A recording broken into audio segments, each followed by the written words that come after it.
Every parent's nightmare. I was home sleeping when the phone rang, and it was the Amherst police, and that she had been hit by a car. My legs gave out on me.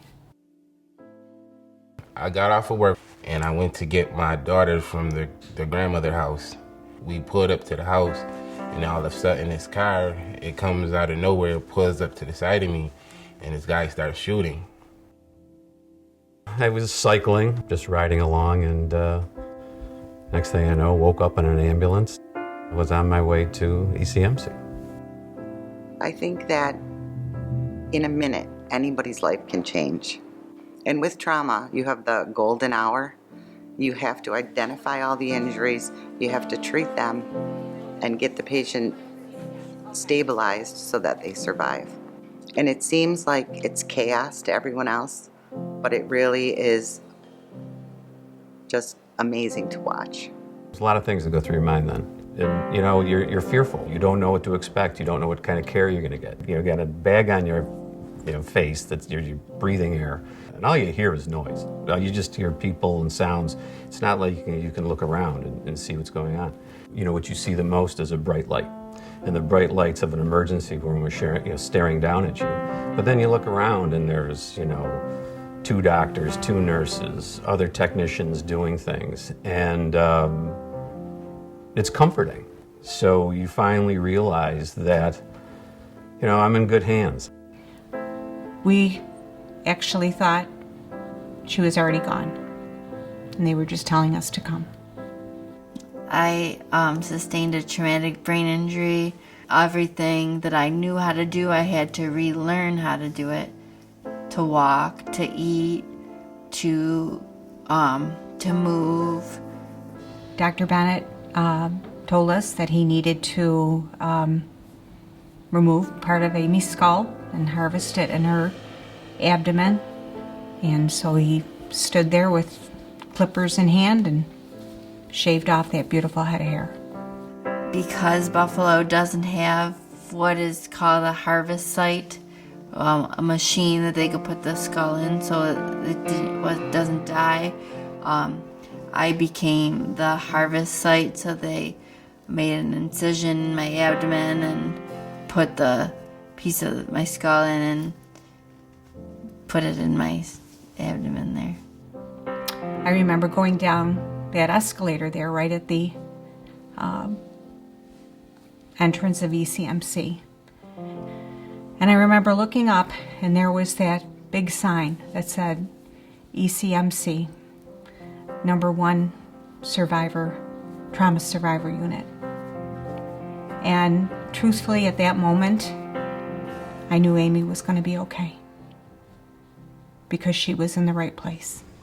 I don't even think we question if what we're doing matters. We know it could matter, and that's all that really matters. If that was your family member, you would want to know everything possible was being done. And I think we always are looking to do that. The worst feeling in the world is to hear the mothers cry. And there's this little room we call the quiet room.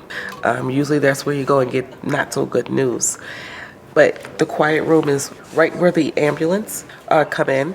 So you have to go and really give this mom this news. Tell them that we're working on them, we're fighting for them, and there's 100 people standing around.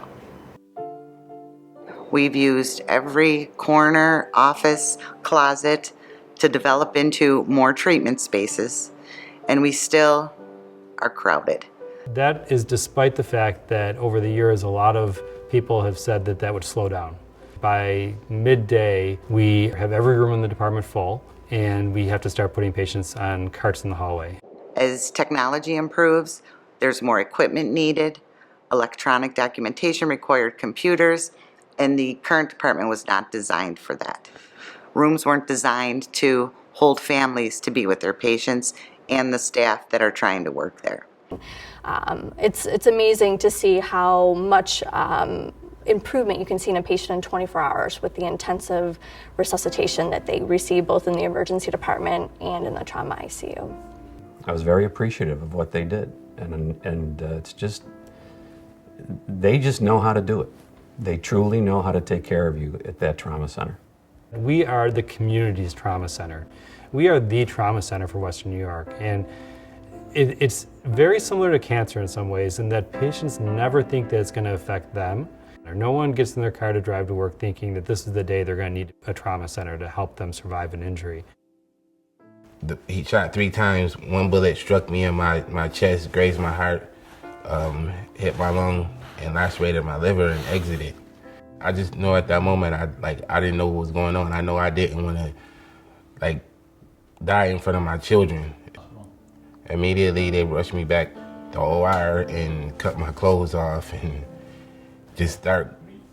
I just remember being in the room, the lights all around me, just a medical team looking at me and see where the bullet wound was and if it was still in me. And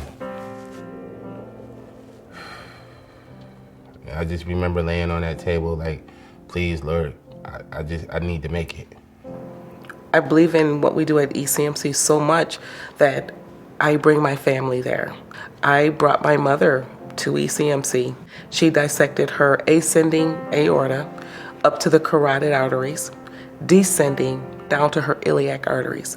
No one survives that. I brought her to ECMC and demanded that the paramedics take her to ECMC because if she was going to have a chance, I knew that ECMC would give her a chance. My mother is at home, taking care of herself in her garden. So I believe in ECMC. I believe in them enough to take my mother there. My doctor that handles everything, Dr. Bennett, I feel so close to him that I owe him something. I owe my life to him. And I still like to keep in contact with him here and there because I want him to see how well I'm doing and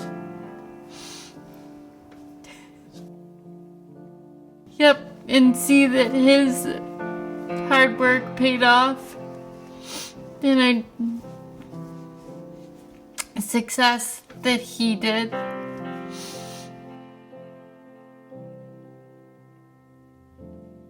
I had 6 people in the ER who didn't make it at the same time, which was an unusual day. The nurses were crying, I was crying, the doctors were crying, the police were crying, everybody was crying and upset. One of our clergy, he was there. He said, "What are you going to do about this?" I said, I can't do this anymore. I said, I'm done being an emergency room nurse. I'm going to work someplace else. I can't. It's too stressful. He said, "You think you got it easy? You think those people wish their day was different?" I said, "Yes. I don't want to do this anymore."